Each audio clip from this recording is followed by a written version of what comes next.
Thanks for tuning in to this week's news recap. First headline, Twitter hack breaches VIP user accounts to perpetrate a Bitcoin scam.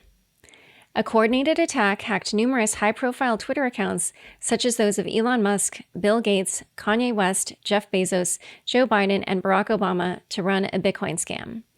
The corporate accounts of Apple and Uber were compromised, as were the accounts of a host of influential players in the crypto space, including Binance, Gemini, Coinbase, CoinDesk, Charlie Lee, and others. Larry Cermak, director of research at The Block, compiled all the high-profile Twitter hacks in chronological order. He says, quote, "The takeaway is that the hackers started with large crypto accounts and stuck to only a few formats and addresses.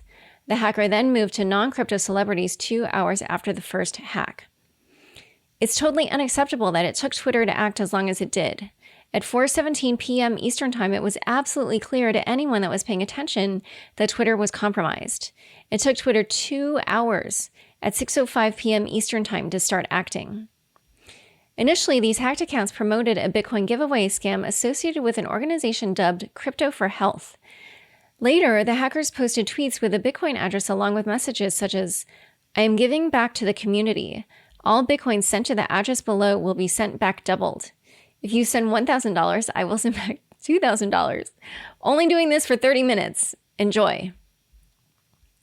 While Twitter reacted quickly to remove many of the messages, similar tweets were sent again from the same accounts, indicating that the hackers had completely overwhelmed Twitter security. The popular social media platform had to eventually disable some of its services temporarily to prevent the scam from spreading further. On Thursday, the Federal Bureau of Investigation said it had opened an investigation into the hours-long hack. According to reports, the Bitcoin wallets promoted in the tweets received over 300 transactions and Bitcoin worth more than $100,000, indicating that some Twitter users did fall prey to the scam. A Twitter investigation revealed that the hackers had compromised employee accounts in a coordinated social engineering attack. Security experts have suggested that the blame for the incident squarely rests with Twitter due to security flaws in its service. However, a new report by Vice even suggests that the hackers may have convinced a Twitter employee to help coordinate these takeovers.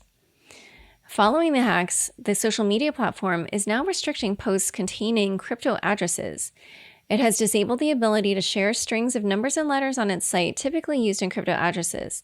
According to tests conducted by the Block Research, Litecoin, XRP, Monero, Bitcoin, and Ethereum addresses could not be shared through the tweets.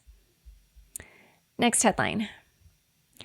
Grayscale records largest quarterly inflows in Q2 2020. Digital asset manager Grayscale has recorded its largest quarterly inflows ever in Q2 2020. The company raised $906 million in that quarter, a nearly 100% jump from its previous highs of $504 million in Q1 2020. The company said in a report, quote, "For the first time, inflows into Grayscale's products over a 6-month period crossed the $1 billion threshold, demonstrating sustained demand for digital asset exposure despite a backdrop characterized by economic uncertainty." Following a successful quarter, cumulative investment across Grayscale's digital asset products has now reached $2.6 billion. Its products, Grayscale Bitcoin Trust and Grayscale Ethereum Trust, both experienced record quarterly inflows of $751 million and $135 million, respectively. Grayscale's products also saw interest from new investors who accounted for 57% of the investor base in Q2 2020. In the same period, 81% of the existing institutional investors allocated their investments toward multiple products. Grayscale's total AUM now stands at $4 billion. Next headline. ERC-20 token market cap now surpasses that of Ethereum. As Ethereum inches closer to ETH 2.0, the ERC-20 token ecosystem seems to be having its own big moment. According to data compiled by Camilla Russo, founder at crypto media publication The Defiant, the ERC-20 tokens running on the Ethereum network had a cumulative market cap of $33 billion, while its native token ETH was at a market cap of $27 billion. Many of the popular ERC-20 tokens are used in DeFi, and according to Decrypt, DeFi tokens are growing at a faster rate than that of Bitcoin. Interestingly, Camilla tweeted, "The Ethereum economy is now more valuable than the asset securing it. This challenges the FAT protocol thesis, which says blockchain protocols capture more value than their apps." Next headline. Coinbase plans first ever investor day. Coinbase has planned its first investor day on August 14th, fueling rumors that the exchange is exploring options to go public. A Coinbase spokesperson said that the upcoming meeting is meant to, quote, facilitate a wider understanding of cryptocurrencies and blockchain technology. Last week, there were reports that the exchange may be planning a stock market listing later this year. The announcement of this investor day comes at a time when Coinbase is facing flack from the crypto community for providing its blockchain analytics software to the U.S. Secret Service. Coinbase CEO Brian Armstrong wrote a tweet thread to defend his company's decision of licensing analytics software to government agencies. He argued that blockchain analytics software has been around for a long time and said that people still had the option of using privacy coins if they wanted, quote, true privacy. However, on Twitter, Larry Cermak of The Block pointed out various inconsistencies that he saw in Brian's tweets, saying, quote, "What's still not clear is whether Coinbase is giving government agencies access to the full cluster of all their addresses. Coinbase has always had a notoriously difficult set of addresses to cluster. That data is only ever probabilistic unless you are Coinbase. Remember that in 2018, Coinbase served client data of 13,000 users to the IRS. When you combine client data exports with perfect knowledge of the cluster, it creates a new dangerous dynamic." Next headline. PayPal confirms it is developing crypto capabilities. PayPal has confirmed that it is monitoring the crypto space closely and developing crypto capabilities. The payments giant had written a letter to the European Commission in March where it said, quote, "PayPal is continuously monitoring and evaluating global developments in the crypto and blockchain/distributed ledger space." It also said it is taking, quote, unilateral and tangible steps to further develop its capabilities in this area, confirming earlier reports that it will offer buying and selling of crypto. Next headline. Abra hit with $300,000 in penalties by SEC and CFTC over illegal swaps. The SEC and CFTC filed and settled charges against crypto app Abra, which, disclosure, is a previous sponsor of my shows, for a product that enables people to, quote, get synthetic price exposure to the price movements of stocks and exchange-traded fund or ETF shares that trade in the United States.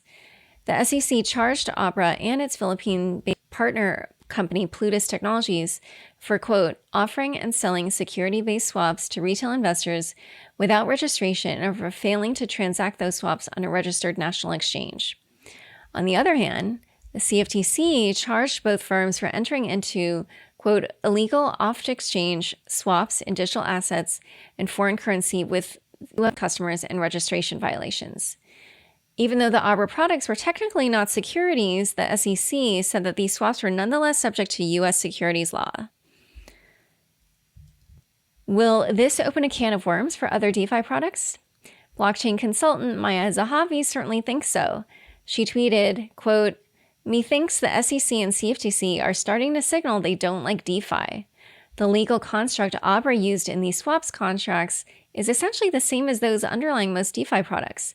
Hence, they can potentially face the same exact charges." Fun bits! Meet Amiti Uttarwar, the first confirmed female Bitcoin Core developer. Forbes ran a feature on Amiti Uttarwar, the first confirmed woman developer of Bitcoin Core. She's an ex-Coinbase employee and Chain Code Labs alumna, and her talk, titled Attacking Bitcoin Core, is one of the most comprehensive presentations on the Bitcoin network. Her work focuses on two main areas of the network, privacy and test coverage. Definitely check out this profile. All right, thanks for tuning in. To learn more about Nate and Coinmetrics, be sure to check out the links in the show notes of this episode. And don't forget, you can now watch video recordings of the show on the Unchained YouTube channel. Go to youtube.com/c/Unchained podcast and subscribe today. Unconfirmed is produced by me, Laura Shin, with help from Anthony Yoon, Daniel Nuss, Josh Durham, and the team at CLK Transcription. Thanks for listening.